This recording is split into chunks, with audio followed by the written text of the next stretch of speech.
bags, only got $20 in my pocket. I'm hunting, looking for a come up. This is King Boss. All right, well, hosting Thanksgiving dinner at your home can end up costing much more than expected, and I'm not talking about just your family.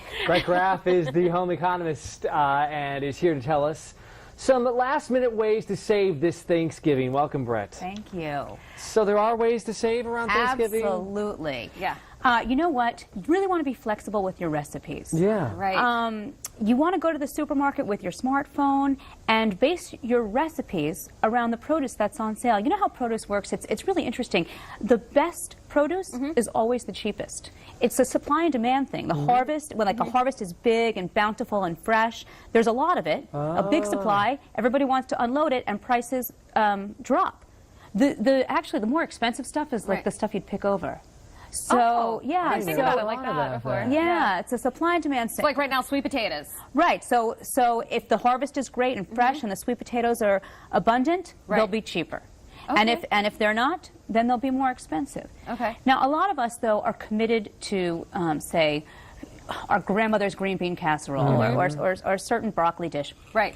In those cases, you want to try frozen vegetables. Frozen vegetables are like a little supermarket secret. They're always cheaper. Okay, that's true. Yeah, they're always cheaper, and they're usually more nutritious because they flash freeze them right at the farm. So you're getting, it's almost better for you. Yeah, well, yeah, right. The fresh produce is sitting on a truck for For a couple of days until it gets to wherever. So they bring it right from the ground, and then they freeze it, seal it, and it's sent to you. Right there. So it could be no more nutritious. And it'll save you time too because it's already cut up, chopped up, or whatever. I love that. Yeah, I love absolutely. that. Okay. We don't have to meet everyone's dietary restrictions, allergies, of course. But, you know, it's not... I love bread. You know what? You're going to get peanuts anyway. Yeah, you don't like eat right through this. Go somewhere else. I'm talking about, you know, the very expensive tofu casserole or the high-protein, low-carb, you know, for the marathon runner in the family. Research shows that people are very happy to indulge when a decision is made for them. If you have to choose between vegetables and stuffing, and you choose the stuffing, you're going to be miserable. If you have no choice, research shows that people are very happy to have done it.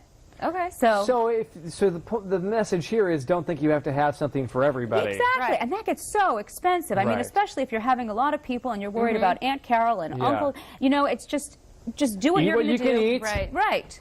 You'll find something on that table. You're going to, and if you do, I mean, they're going to be happy having whatever it is. Absolutely. It is you make. Okay, so again, when you're talking about not breaking the bank, what are some shortcuts? You already told me about the vegetables, frozen vegetables versus that. I was also going to say the can, but the can's not going to be as fresh. Right. Or, I mean, it won't be as fresh, but it depends on what you're doing with it. Yeah, right? That's I mean, true. if you're just, you know, it depends on what What you're about the turkey? How do you cut corners when it comes to Tom Turkey? You know, get a discount turkey?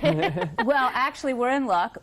Retailers know that we're going to buy. Turkeys are always the cheapest in November and December than they are all year round. So that's built in for you. Okay. And of course, you know, supermarkets, that's how they operate.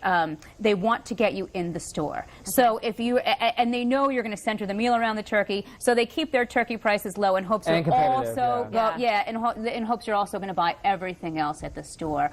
And when you're talking about everything else, we think that making so much food is giving so much love. Do you know that the average American throws away $400 worth of food a year? That's not household. Right. That's just person. I do it all the time. Yeah. It's usually Brussels sprouts, nobody ate. Where can people find more information about you and all this great advice? TheHomeEconomist.com. Awesome. Thank you so much for coming in. Thanks for having me. More of Let's Talk Live right after the break.